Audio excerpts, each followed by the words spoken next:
Hello everybody, welcome back to the channel. Welcome back to JTB's Gaming and Farming. Hopefully that's not too loud, but we're going to leave it there.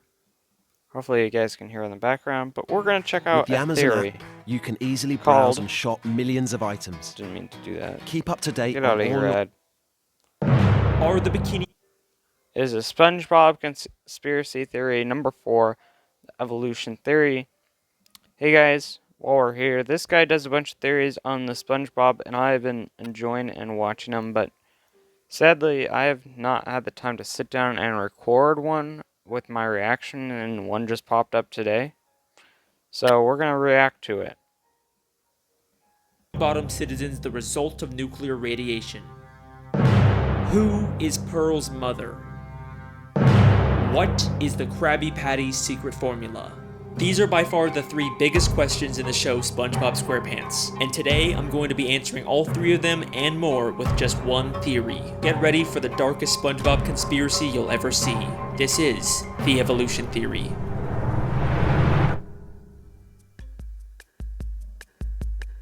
We're back with another SpongeBob conspiracy. Guess I'm the SpongeBob guy now. That's all I make. You guys sure love these SpongeBob theories. Alex Bale out with another video. The makers of SpongeBob interfere to put in their own message to brainwash you people. Squilliam sends the doctor in. He's not really a doctor. He's just trying to infiltrate that little round thing on his head there. Oh my God. Thank God for Alex Bale. Look at that. He's helping me prove my point. You know what? That is awesome. Maybe some of you love them a little too much. You know, I got other videos, right? I make films and stuff too. Anyone want to watch those? Anyways, by far, the most popular SpongeBob theory out there is the Bikini Atoll nuclear radiation theory. It's pretty simple. It's been confirmed that Bikini Bottom is actually beneath a real-life place called Bikini Atoll. From 1946 to 1958, the United States did nuclear tests there, devastating the area and leaving it radioactive even to this day. The theory states that the reason why the citizens of Bikini Bottom can talk and have formed advanced societies is because of mutations caused by these nuclear tests. And that's about the whole theory. Even though there's tons and tons of videos about it, none of them actually go in depth with it or really look through the show for evidence. But y'all know that if Alex Bale is making a theory on it, then it's not going to be some baby surface level analysis. I will watch every single episode of SpongeBob. I will read every page of the goddamn Wikipedia. If I'm making a theory on it, then you guys know it's going to be good. And once I really started looking into this theory, I realized that there is so much more here than anyone thinks. Get ready,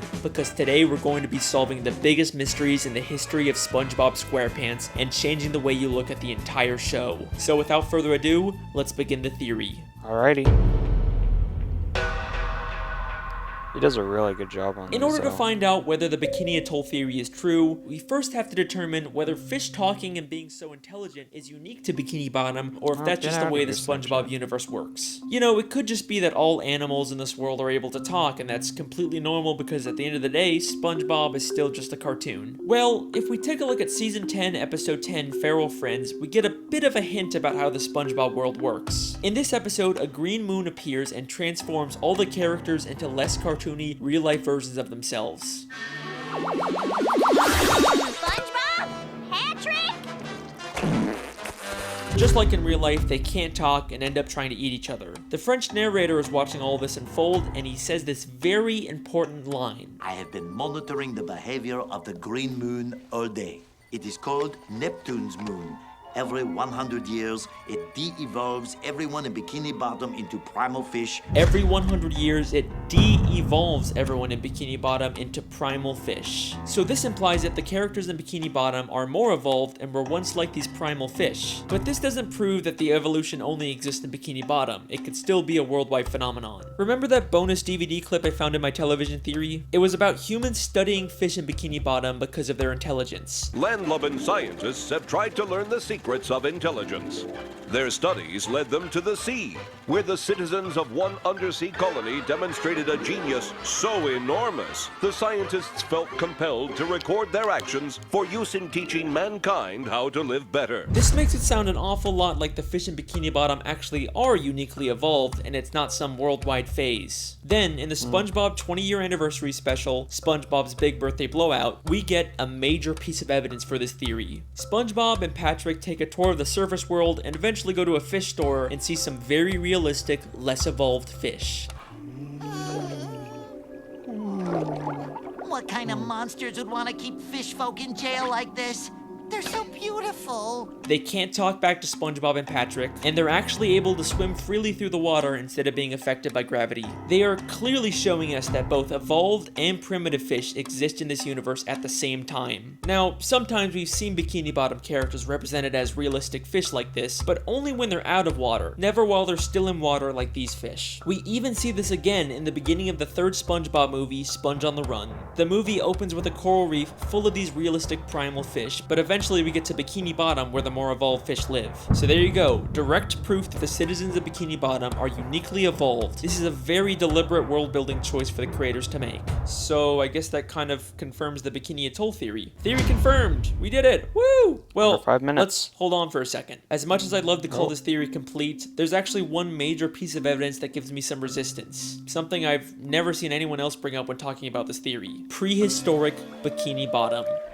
Oh, We've yeah? seen episodes like UGG or SB129 that show Bikini Bottom millions of years in the past, but we still see evolved versions of SpongeBob and Patrick. Sure, they may not be super intelligent or advanced, but they're still clearly way more evolved than the primitive, realistic versions we see in Feral Friends or in the fish store. So, how are we seeing these evolutions millions of years before the Bikini Atoll tests? Well, I shit by myself. Talking to my poo. unfortunately, Sorry I think the about only all that. conclusion is that the Bikini Atoll Hold theory on. just isn't true. So, how are we seeing these evolutions millions of years before the Bikini Atoll tests? Well, unfortunately, I think the only conclusion is that the Bikini Atoll theory just isn't true. I mean, clearly something has caused Bikini Bottom citizens to be uniquely evolved, there's no denying that. But whatever caused it took place millions of years ago and couldn't have been the Bikini Atoll nuclear tests. Then, what really caused the evolution? In the entire show, the only Sorry, thing we've just seen kinda that getting a bit directly affects the comfortable. evolution of characters is the Green Moon and Feral Friends. Except the French narrator specifically calls it Neptune's moon, It is called Neptune's moon. named after the ruler of the seven seas, King Neptune. King Neptune is a character who's been around since the beginning of the sea. He's a character who the Bikini Bottom citizens view as their god, and he's a character who has the ability to change fish into other forms. What the? King Neptune used his magic to turn the fish of the sea into more evolved subjects for him to rule over. He's the one who's been behind it all this time. Now, I could spend this entire video talking about King Neptune and his weird continuity and contradictions in the show, but I'll save that for another theory. What I'd much rather talk about are the implications of having evolved and primitive fish coexisting in the sea. Now, we know that this evolution isn't specific to just Bikini Bottom. We've seen different cities and places far across the ocean that still have talking fish, which makes sense because the marine life in Bikini Bottom has evolved to resemble humans, so it's no surprise that just like humans, they've expanded beyond Bikini Bottom and colonized other areas of the sea. But now, I have an interesting question for you. What is the relationship between evolved fish and primitive unevolved fish? Well, they probably just peacefully coexist in the sea without bothering each other. You know, just like real-life humans and animals. Wait a second.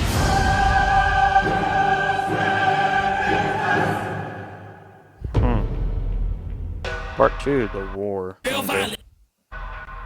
In Season 3, Episode 10, the Krusty Krab training video, there is this hilarious, absurd moment when they're talking about Mr. Krabs. After the war, Krabs stayed secluded in a deep depression that seemed endless. Like, what war happened in Bikini Bottom? They just tell us this and then completely drop it. But with this new context, is it possible that Krabs fought in a war against these primitive, wild fish of the sea? I mean, let's remember in Feral Friends, some of those de-evolved fish were massive compared to the evolved fish, and they immediately started attacking each other.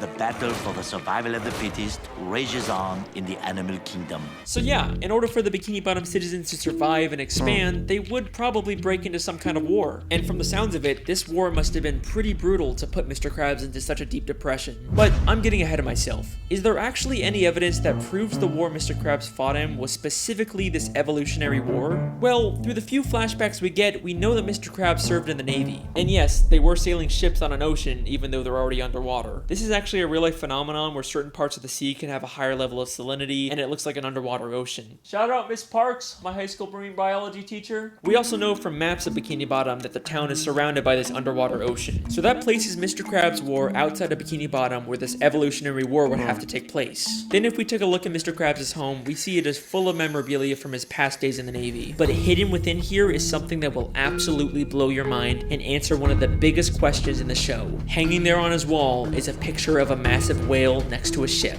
You don't think that could be... No, it can't be. Pearl's mother?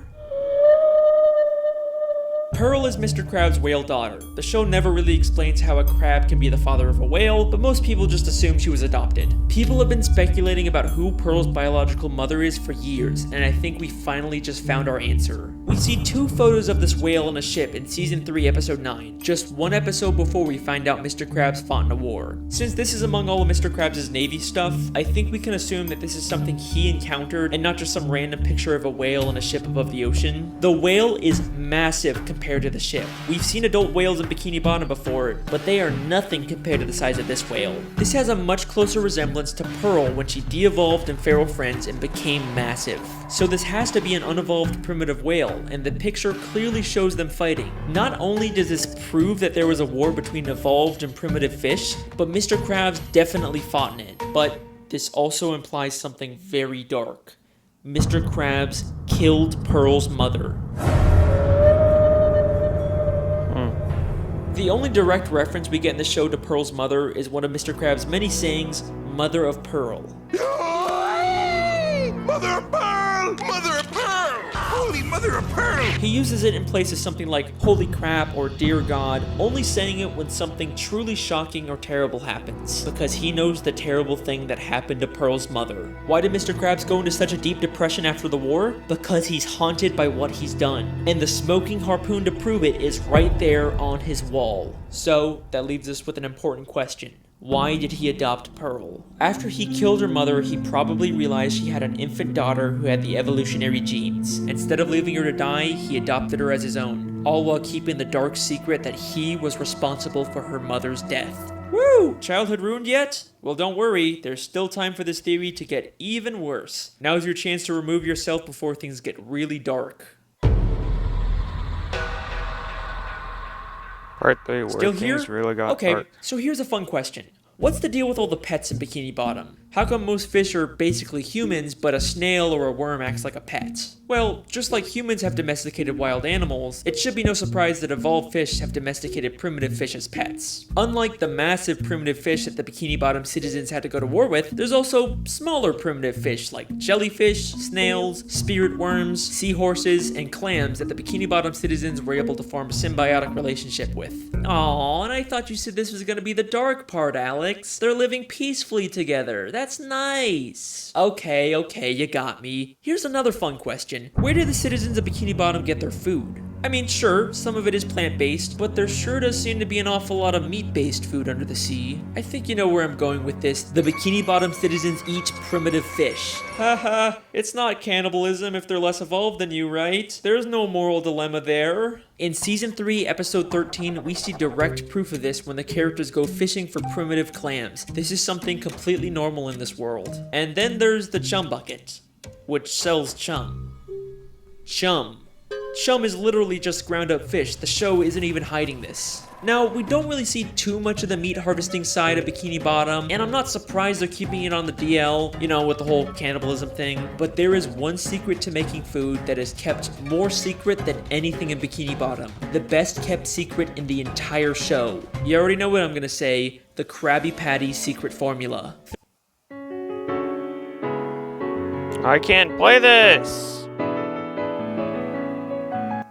Throughout the show, there's been lots of contradictory evidence about the Krabby Patty secret formula. In Season 4, Episode 7, Mr. Krabs says it's an old family recipe. Your mother knows the Krabby Patty formula? Of course she does! It's an old Krabs family recipe! But in Season 5, Episode 1, apparently Mr. Krabs discovered it on his own by accidentally mixing random ingredients together.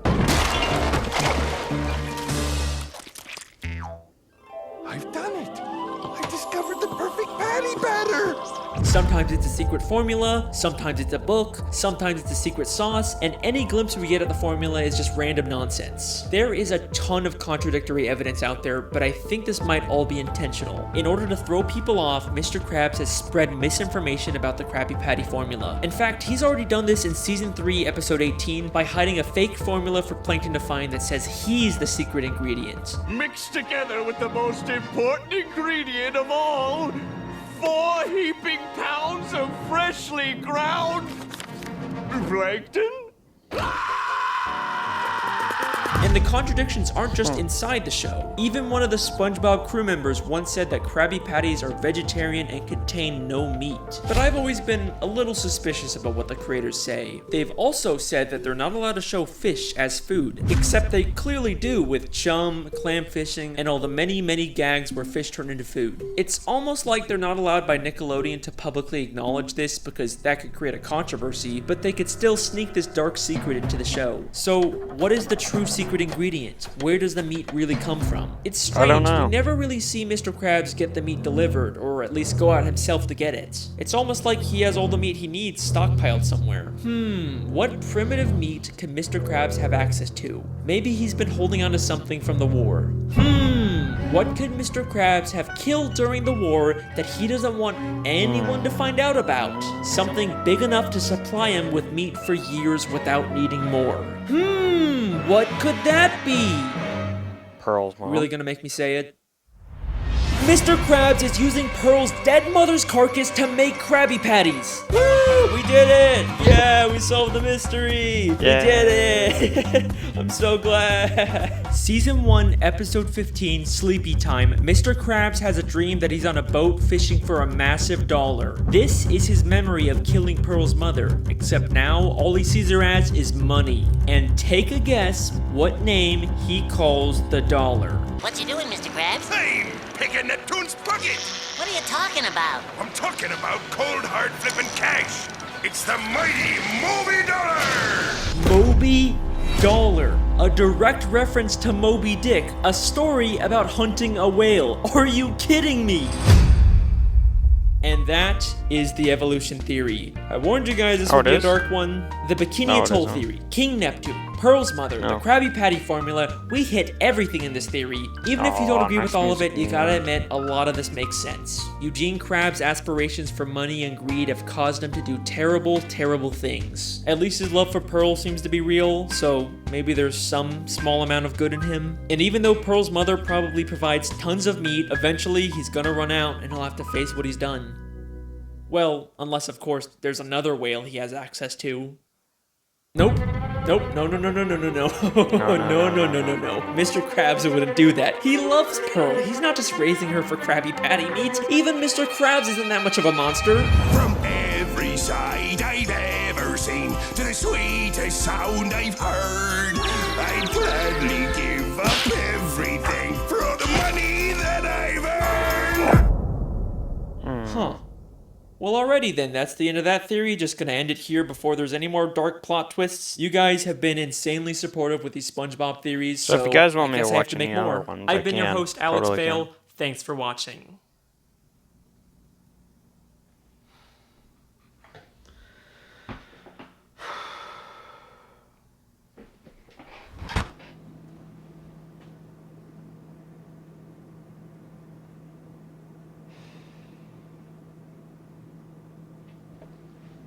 What is this about?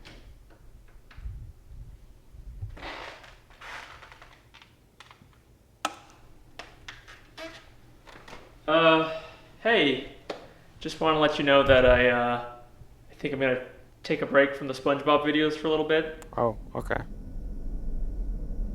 Oh. It's not you. I mean, the videos are great. People love them. It's just, I think I want to go back to making actual films for a bit.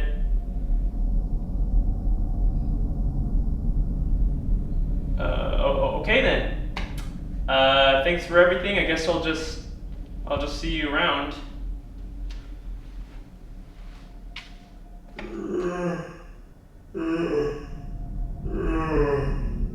What is that? When I found you,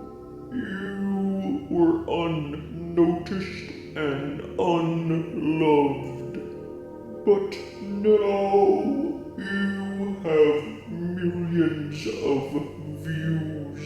You have sponsors. Why would you forsake them? I just, I don't want to really make these videos forever. I don't want to be known as the SpongeBob guy.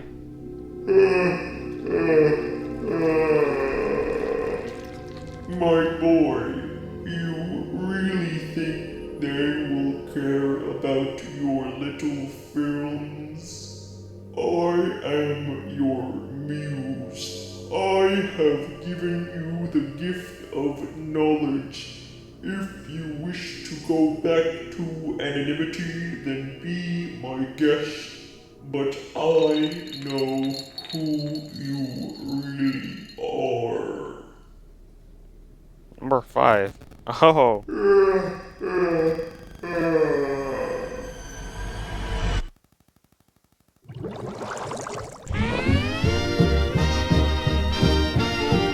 Here we go.